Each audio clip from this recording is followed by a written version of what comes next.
A road trip meant to symbolize freedom became a journey into fear. A young woman with dreams of travel and storytelling never made it back home. Her final days unraveling in front of a world that watched helplessly through a screen. The story of Gabby Petito is not only a tragedy, it is a mirror reflecting the dangers of love turned toxic, and the chilling silence that can follow when the warning signs go unheeded. In the summer of 2021, Gabrielle "Gabby" Petito and her fiancé, Brian Laundrie, set out on a cross-country van life adventure. They shared their journey online, portraying a picture of youth, freedom, and romance. But behind the filtered images and carefully curated posts, tension brewed. Tension that would soon escalate into one of the most widely followed true crime cases of the decade. Gabby's disappearance in late August 2021 sent shockwaves across the United States and beyond. Millions followed the search in real time, clinging to updates and praying for answers. What began as a missing persons case quickly evolved into a story of domestic turmoil, police missteps, and an ending that devastated not only her family but a global audience who had come to know her through the digital world. This is the final timeline of Gabby Petito's life. A story of dreams cut short, love turned lethal, and a tragedy that left society questioning how such warning signs could have been missed. Gabrielle Venora Petito was born on March 19, 1999, in Blue Point, New York. To those who knew her, she wasn't just another face on social media. She was a daughter, a sister, and a friend with a heart that seemed too big for one lifetime. From a young age, Gabby carried an energy that could light up a room. She was artistic, creative, and deeply compassionate. Family members recall her as the kind of person who would go out of her way to make others feel seen and included.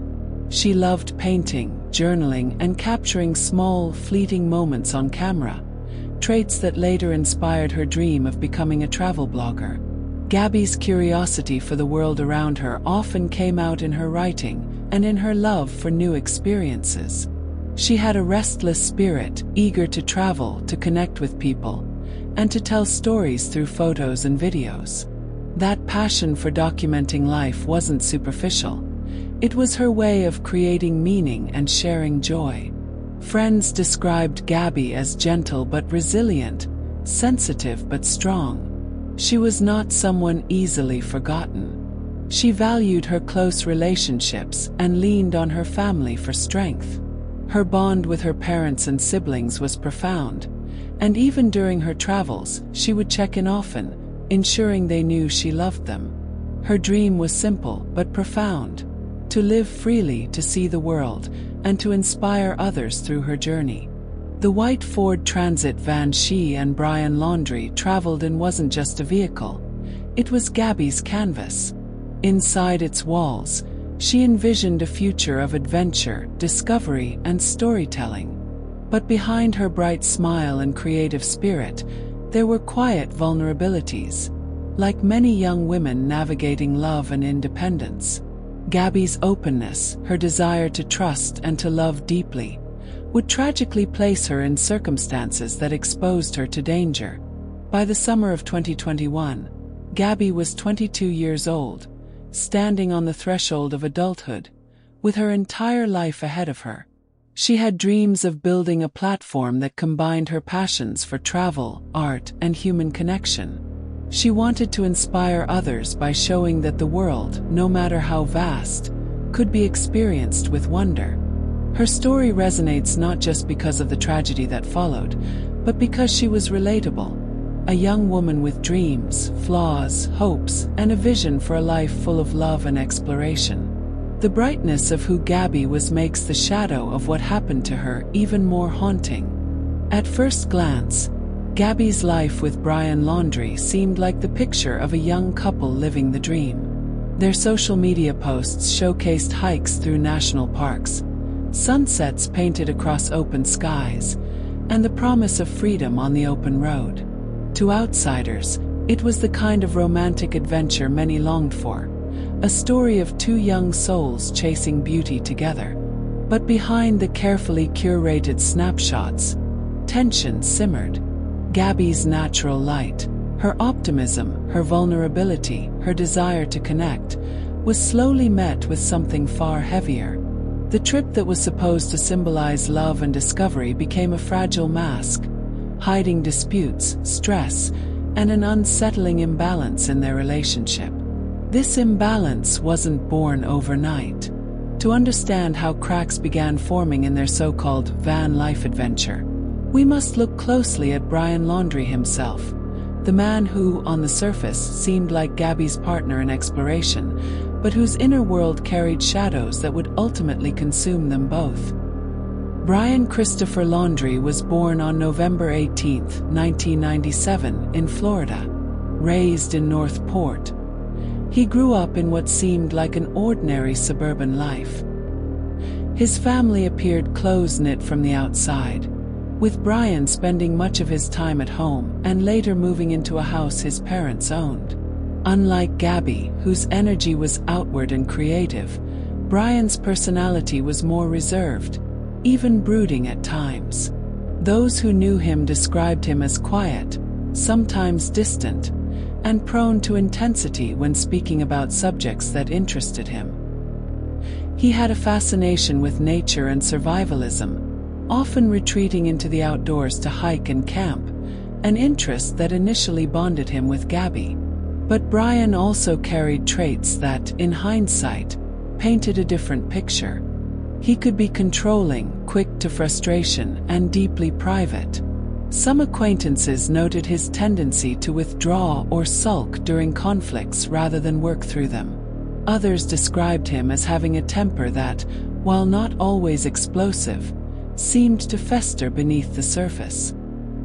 His relationship with Gabby began when they were still teenagers, and like many young couples, it was passionate and complicated.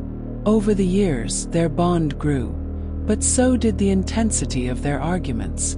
Friends of Gabby would later recall moments where the relationship seemed unbalanced, where Brian's control overshadowed Gabby's independence.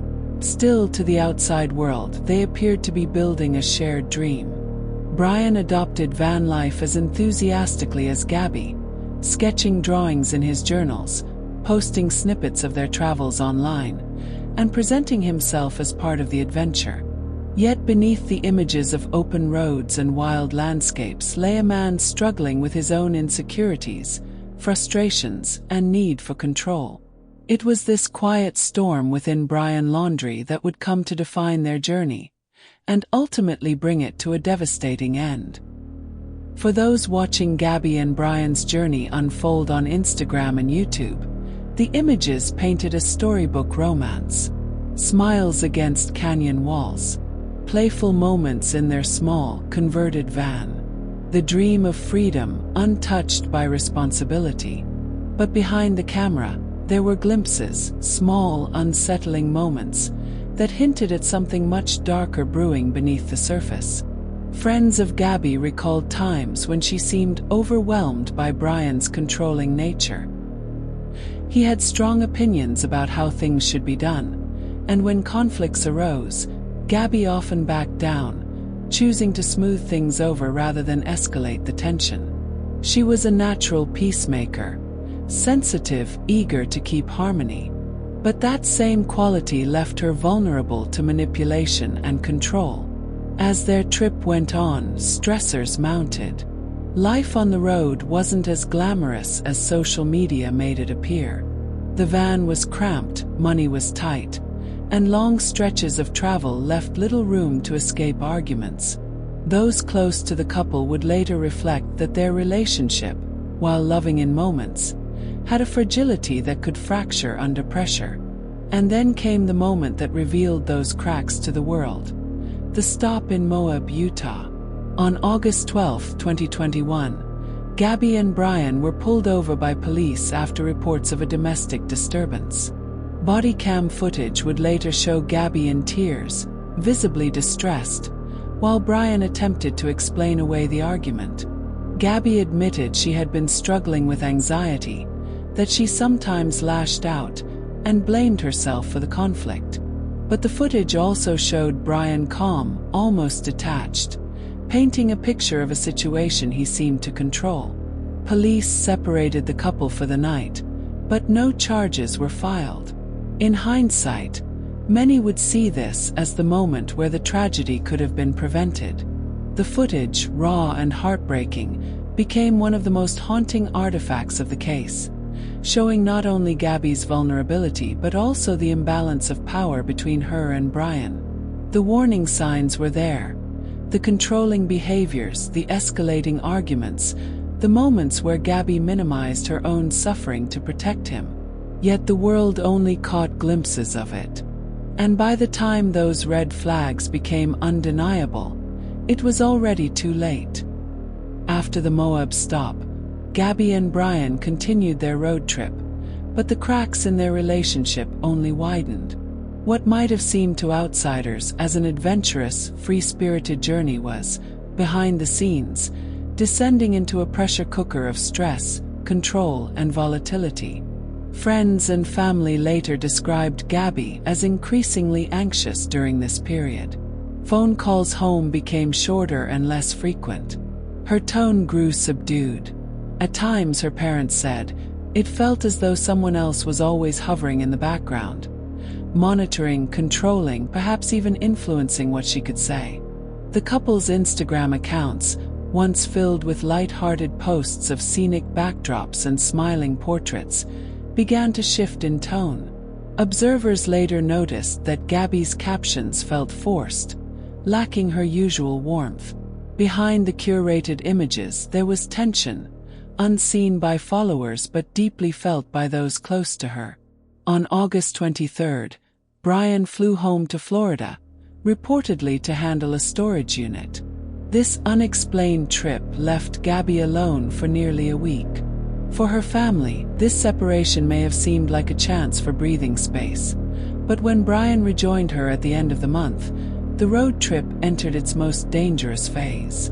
Witnesses in Wyoming reported seeing the couple arguing again, this time in a restaurant in Jackson Hole. Gabby appeared visibly upset, crying and leaving the table, while Brian became angry and confrontational with staff. It was another flashpoint, another warning sign of escalating volatility. By early September, Gabby's family stopped receiving regular calls.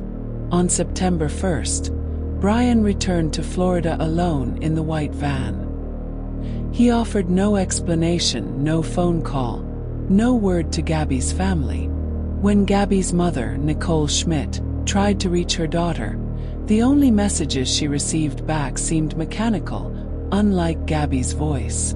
The final text from Gabby's phone on August 27th raised red flags immediately.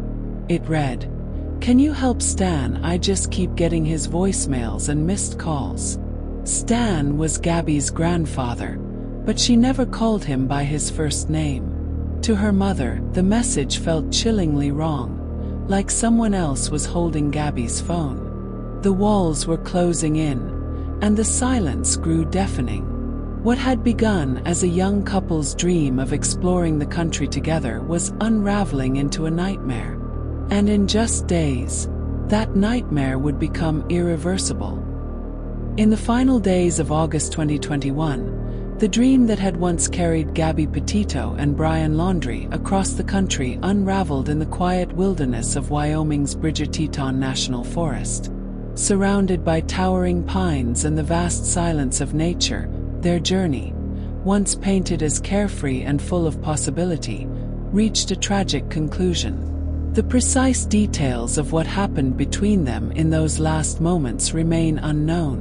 What is certain, however, is that an argument turned into something irreversible. Investigators later confirmed that Gabby died from strangulation, her life taken not by accident, but by force, an act of violence that spoke of control, rage, and betrayal. This was not a crime committed by a stranger in the shadows. It was inflicted by the one person she trusted most, in a place where there would be no witnesses and no immediate rescue. The van that had once symbolized freedom now stood as a silent backdrop to the end of a young woman's life. And while Gabby's journey ended there, the story did not.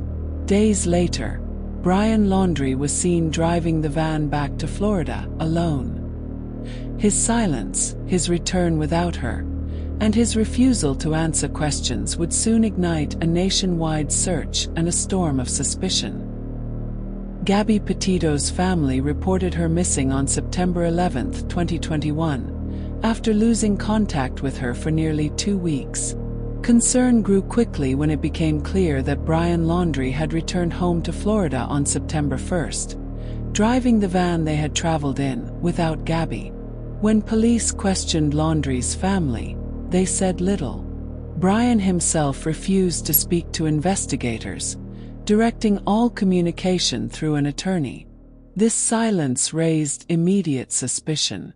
As word spread, the case captured widespread media attention. Images from Gabby's social media and her van life videos circulated online, fueling public interest and a nationwide push to find her. Tips poured in, and thousands joined online groups tracking possible leads. On September 19th, searchers located Gabby's remains in Wyoming's Bridger Teton National Forest. The coroner ruled her death a homicide caused by strangulation. Investigators immediately began piecing together Gabby's final days. Body cam footage from the Moab, Utah traffic stop became a key piece of evidence, revealing visible tension between Gabby and Brian just weeks before her death. Witness statements further confirmed a pattern of escalating conflict. Several bystanders had reported seeing the couple argue in public, describing Brian as controlling and volatile. Digital forensics played a critical role. Gabby's phone records, social media activity, and location data helped establish a timeline. Surveillance footage placed the van near the area where her body was eventually found. Back in Florida, Brian's sudden return without Gabby, his refusal to cooperate, and his later disappearance deepened suspicion. The FBI collected evidence from the Laundrie home, including hard drives and personal devices, searching for digital traces of communication or planning. The investigation ultimately concluded that Brian was directly responsible for Gabby's death. Brian Laundrie never sat across from investigators to face questioning about Gabby's death. By the time law enforcement sought his cooperation, he had already disappeared into the Carlton Reserve in Florida, sparking one of the largest manhunts in recent memory. For weeks, search teams scoured swampland and dense terrain, facing extreme conditions. The public watched as speculation grew, but no direct answers emerged. When Brian's remains were discovered in October 2021, a dry bag was found nearby. Inside was a notebook.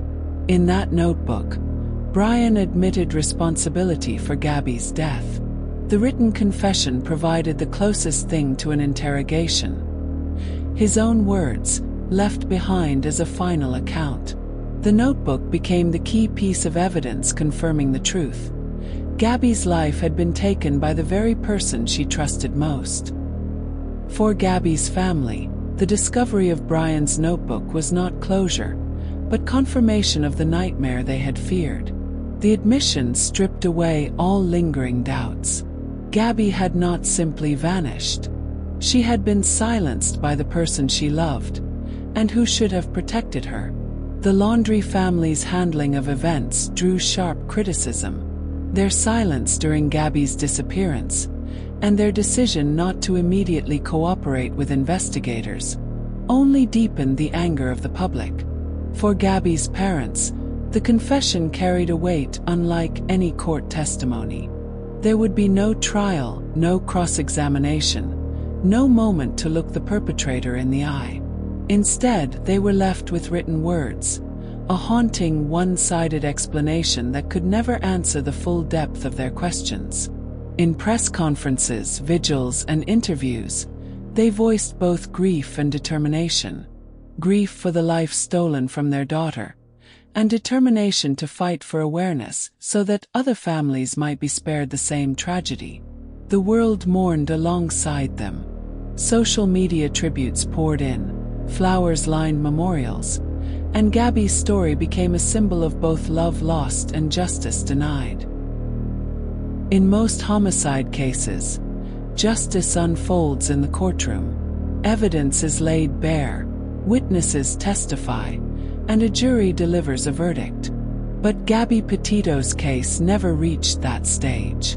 With Brian Laundrie's death in the Florida wilderness, the traditional path to accountability was cut short. Instead, what remained were fragments: the confession written in his notebook, the silent actions of his family, and the tireless efforts of Gabby's parents to keep her memory alive. For them, there would be no opportunity to confront the man responsible in court, no judge to hand down a sentence, no verdict that could bring a measure of finality. The justice that followed would take a different form: civil suits, public advocacy, and a broader call for change. It was a painful reminder that sometimes the legal system cannot provide closure in the way families deserve. Because Brian Laundrie died before facing arrest, there was never a trial, no sentencing, and no direct confrontation in a courtroom. For Gabby's family, the absence of this process meant turning toward other legal avenues in their search for accountability. In 2022, Gabby's parents filed a civil lawsuit against Brian's parents, Christopher and Roberta Laundrie. The suit alleged that the Laundries knew their son had killed Gabby, and that they intentionally withheld this information while assisting him in evading law enforcement. The case drew enormous media attention, not just for its claims, but for its emotional weight. For Gabby's parents, it was less about financial damages and more about seeking truth, and holding others accountable for silence in the face of tragedy. In addition, the Petito family filed wrongful death lawsuits, including one against Brian's estate. These civil actions became a stand-in for the criminal trial that would never come. Though the outcomes were monetary judgments, they symbolized a measure of responsibility acknowledged in the legal system. Beyond the courts, Gabby's family turned grief into advocacy. They established the Gabby Petito Foundation, dedicated to supporting organizations that assist victims of domestic violence and families of missing persons. In public appearances and interviews, her parents stressed that their mission was to ensure no other family endures the same preventable loss. The absence of a trial did not end the story. Instead, it redirected it, from the halls of justice to the court of public opinion, and from one family's heartbreak to a movement for awareness and change. In the end, justice for Gabby Petito did not come in the form of a courtroom verdict. It came in the form of truth uncovered through fragments of evidence, through the voices of those who refused to stop searching, and through the enduring love of a family who turned their grief into action. Her story is a mirror held up to society, exposing how fragile life can be, how dangerous silence becomes, and how love, when twisted by control and violence, can end in tragedy. Gabby's light was stolen, but not extinguished. It shines now as a warning, as a call for awareness, and as a reminder that behind every headline is a life that mattered deeply. And perhaps the most haunting question remains: how many other voices, just like Gabby's, are still waiting to be heard before it's too late? If Gabby's story moved you, we encourage you to keep her memory alive by spreading awareness. Please take a moment to like this video, subscribe for more in-depth true crime documentaries, and share your thoughts respectfully in the comments below. Most importantly, let this case remind us all to look closer at the warning signs of control, fear, and abuse, and to speak up when silence could cost a life. Thank you for watching.